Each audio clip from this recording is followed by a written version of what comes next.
We're going to talk about pivot tables, pivot charts. We're going to look in Google Sheets and show you how to create a pivot chart. Even though you can't really do that technically, we're going to make something that functions just like one.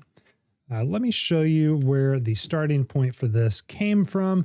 This is a reader, or rather a YouTube viewer, over on one of my other videos, and she says that she's got a bar chart that shows revenue by region, and she wants to make it so it can also display revenue by consultant. So she tried to create filter views, and that's a great solution, but it doesn't really affect dynamically the charts that she's wanting to create here.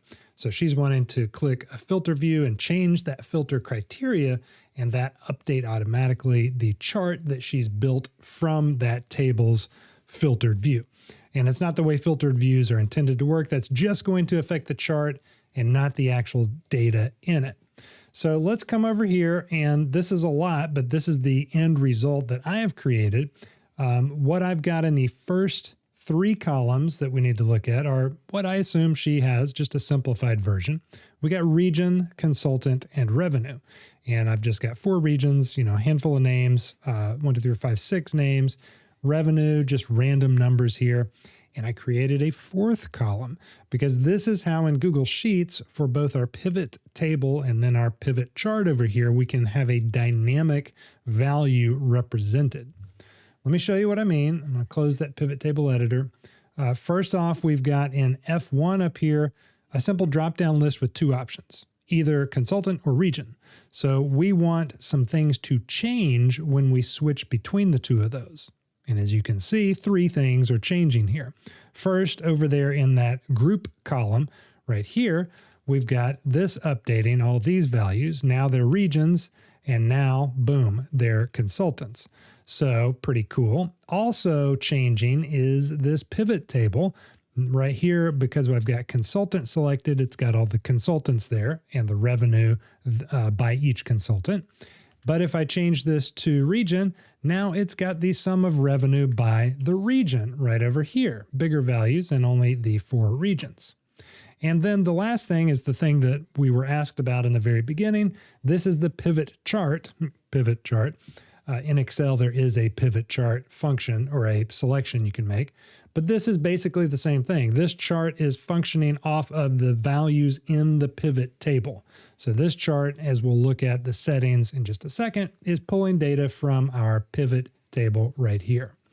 Okay, why did we have to create the group column right here? And what does it do?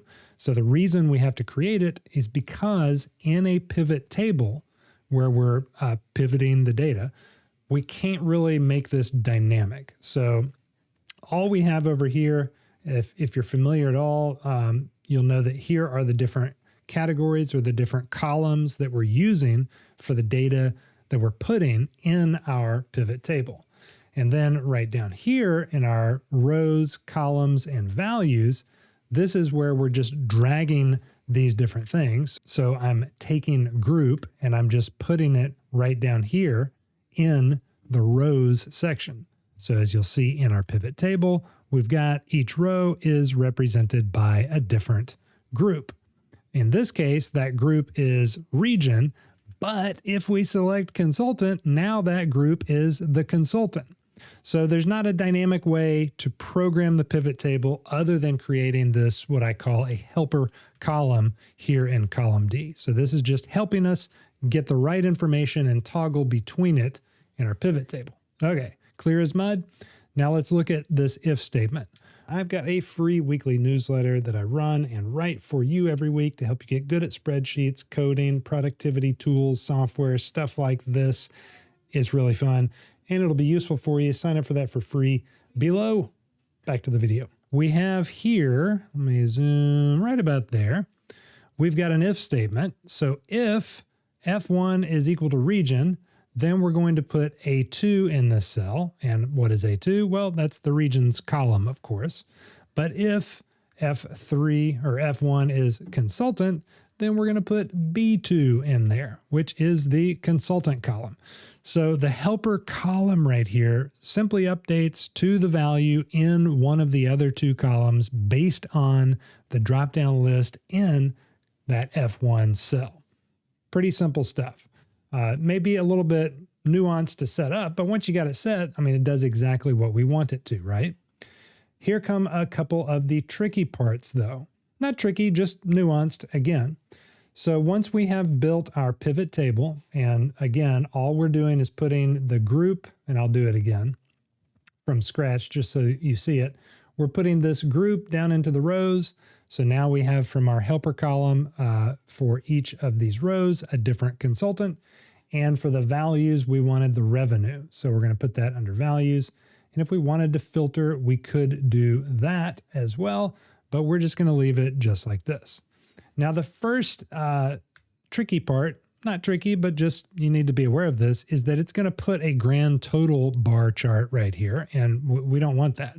We want just these people's, and we don't care about the grand total in the chart form. So over here, we're going to select, or deselect rather, show totals.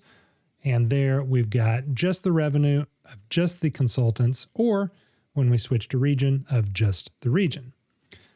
How do we make sure that all of the data is included in the chart though? Well, let's double click on the chart. And now we've got our chart editor over here. And when we, actually, let me build this from scratch.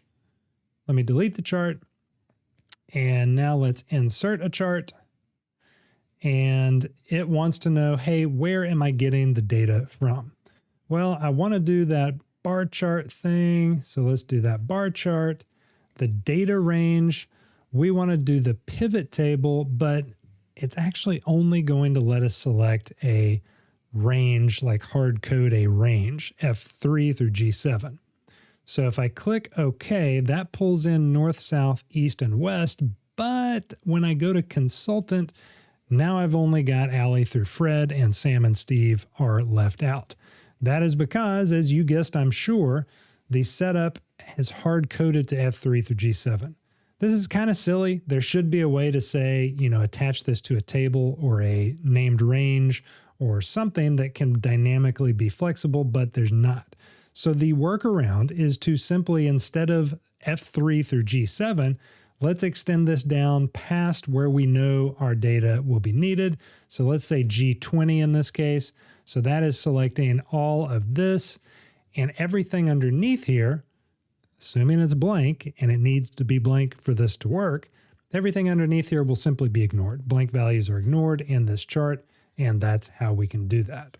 So with a little bit of nuance and know-how, we can create a helper column right here that will allow us to create a nice pivot table and pivot chart for our data to show different filtered views without accidentally using the wrong type of filtering. Hey, if this was helpful, let me know in the comments below. Really appreciate that. It helps the channel grow. If you could like, comment, subscribe, all the normal things.